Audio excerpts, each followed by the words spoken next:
Well, hi, it's Chris Saunders here from Capital Counts. Welcome to another segment of our Meet the Fund Manager investment series. Today, we are delighted to be interviewing one of the world's greatest ever distance swimmers, Grant Hackett. Who can forget in 2000 his 1500 metre freestyle win, and again in Athens in 2004. With over 58 medals, Grant is really a true champion. Grant is CEO and MD of Generation Life. Generation Life is one of Australia's largest providers of investment bonds and manages in excess of $1.5 billion. Grant, really appreciate your time with us here today. And I've got a few questions for you if you wouldn't mind answering. Absolutely, more than happy to. Okay, well, let's get started. So Grant, tell us about your transition really into finance from your swimming career and your current position as CEO of Generation Life. It was one of the things that's always stuck with me, a bit of a lesson from my parents, specifically my dad, when he said to me, as an athlete, you need to retire to something, not from something. So, you know, considering you're so young, obviously you've got a full life ahead of you. You've probably got that type of personality where you need something that's going to give you a distinct drive and purpose. So I was always interested in financial services from a very young age. Always enjoyed it, even probably right at the start of my swimming career, my international swimming career. I sat down with a couple of executives on the BT Westpac business as well as Macquarie Group, and really spoke about what I would like to do, how I'd like to transition from sport into finance, and really prepared myself. I was studying at university doing commerce law at the time, and so I was always keen to make that transition. How it goes, you don't know what to expect.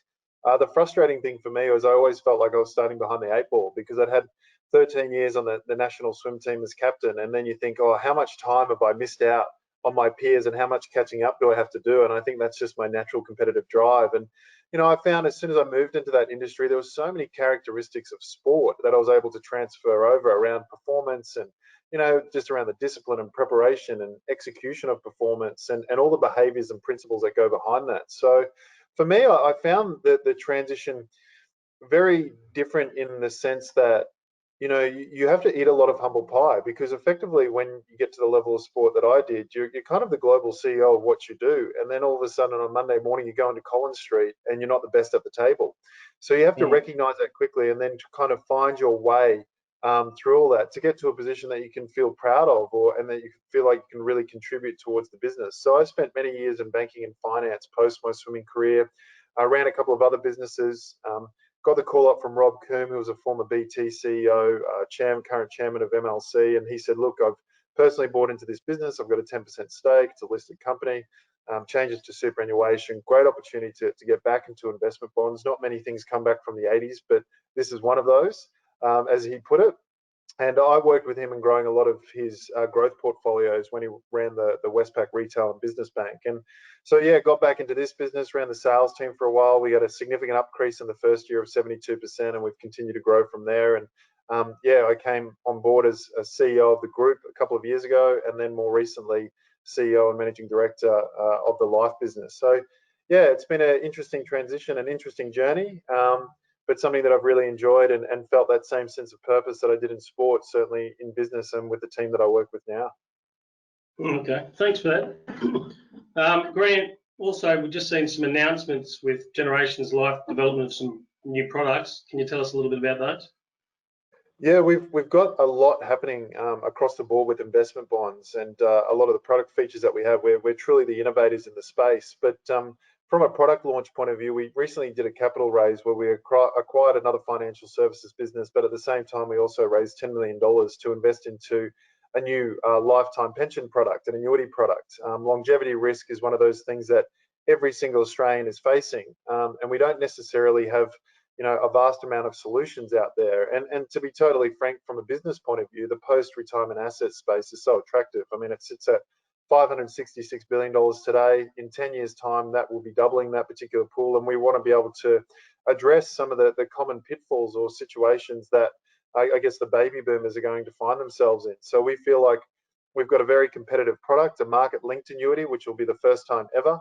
out in the marketplace, and we're putting it all together at the moment. We know the product. We've got the right partnerships, the right reinsurers in place, and we're looking forward to distributing that in the back half of the 2021 calendar year. So certainly very, very exciting.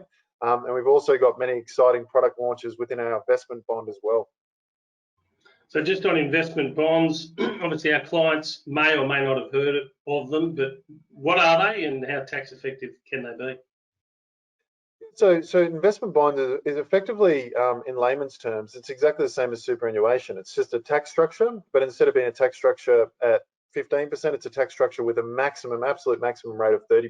And obviously with your franking credits and your add backs, normally the effective rate is much, much lower than that.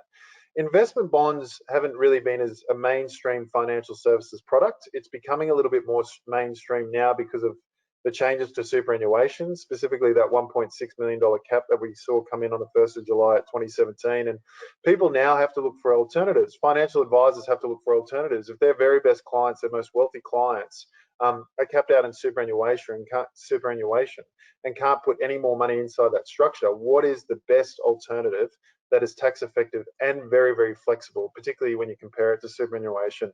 And investment bonds is exactly that. So if I look at some of our key metrics in the business, when I started out back in 2017, we had 450 active advisors. And that's the definition of that is if they've written one or more investment bonds on a 12-month rolling average with us. That sits at, closer to 1,300 today. So you can see there's a lot more financial advisors using this particular product structure. And we've also brought a lot of innovation into this particular product space where we're going to launch an equity income fund this year with an effective tax rate of 10 to 15%, regardless of what your marginal tax rate is. So if you're sitting at 47% inside this particular product structure, regardless of the income you're earning elsewhere, you're only paying 10 to 15% inside this structure. So there are a lot of tax benefits, but because it's governed by the Life Act, there's a lot of estate planning benefits as well, such as 100% binding nominations. So if you've got a complex estate or a family situation that's unique, or you want to bypass a generation and just leave something directly to grandchildren, the great thing about this particular structure is that it's tax-free on death, regardless of when you set one of these up. So there's a lot of ancillary benefits outside the tax features of bonds that make it strategically a very, very attractive product. Excellent. How's Generation Life innovating with some of these investment bonds in this space? We've been on a very much an innovation roadmap for the past few years. So when Rob Coombe came into this business, we really reinvented our investment menu. We reinvented the product features of the investment bond, which I'll touch on in a second. Some of the things that make us very unique, all our platform and technology, automation, the team and the distribution team and the management team, we changed a lot within the business. And so we really went on to, I guess, this key focus around innovation, what can make this product super attractive to obviously financial advisors, but more specifically for the actual underlying investor. One of those key features around estate planning that makes it really, really unique with Generation Life is the fact that you can determine how and when your funds will be distributed. So we've got a thing called a future event facility, and just say you're leaving, $100,000 or $500,000 to someone. You thought that person's too young. There might be some capacity issues with that individual. You mightn't be good with money, so you just don't want them to access this massive, capital amount all in one hit. You can control the distribution of those funds. So you can say they can get it at age 25 or age 30. They can get a maximum of 10% per year or $20,000 per year out of that particular bond. And you can keep those restrictions on forever or for 5 years or 10 years or whatever period, and then they can access it if they wish at that particular point in time. The other good thing about this particular product is the fact that it's creditor protected too. So you've got this overlay of creditor protection when you're inside this particular structure with the funds that sit in there. So it's very, very attractive for multiple applications and multiple features. But that a future event facility is something that really stands out. We're also doing another thing at the moment around our tax optimized series, where we're shifting a lot of our funds, the management of our funds, across to mandates, where we're holding the underlying assets. Execution and everything still sits with the fund manager, so there's no execution risk. But we're able to increase our returns from anywhere from 40 basis points to up to 290 basis points per annum. And the reason we're able to do that is now we're just starting to maximize the tax rules that sit within the investment bond structure. And a good example of that is we can offset a capital loss with income, which of course you can't do that in your own name and in other structures. So those sorts of things are allowing us to bring down the overall effective tax rate, which of course means then you increase your investment returns year on year and then get the compounding effect from that. So there's a lot of innovations which are really going to help and support people that are quite material. Grant, this is a bit off the cuff, but can you just take us back to 2000 for a second and just describe what was going on that day, preparation, and just the event itself? A lot of stress at that particular point in time. I mean, it was one of those things where I look back on the stats. I was a very naive 20-year-old at the time racing at a home Olympics. And for me to walk out beside a guy whose times I had growing up on my wall, his best times, to try and emulate what he was doing. He was my hero. He was the Olympic champion 2 times over, the world record holder. And here I am against this hero turned rival standing right next to me in front of a home Olympics. And it's funny when you look back on the stats, there was something like 98% of televisions turned on to that particular race in Australia. So you just think around the attention of that event. I'm glad I didn't know these sorts of things back then.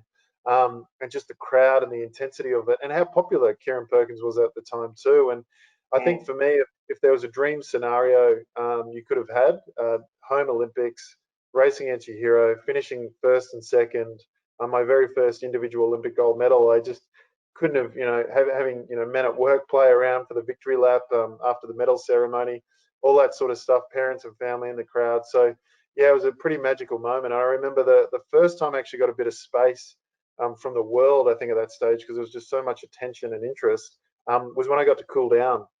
So I was swimming in the pool by myself, and I had this dream when I was 13 years old that I wanted to win an Olympic gold medal. And I just thought, I reflected on that at that particular moment. I thought, wow, you did it. You did it. Like it was kind of a little bit surreal, but one of the best feelings that I've ever experienced in my life.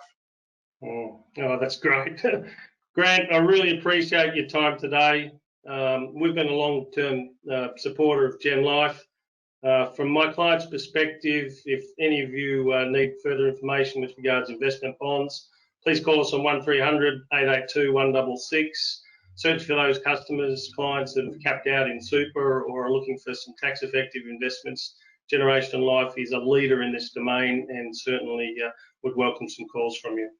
Thank you very much, Gen Life, and Grant, really appreciate your time today. No worries. Thanks, Chris, and thanks to all your investors and supporters out there as well. We'll much appreciate the business. Thank you. Pleasure. Thank you.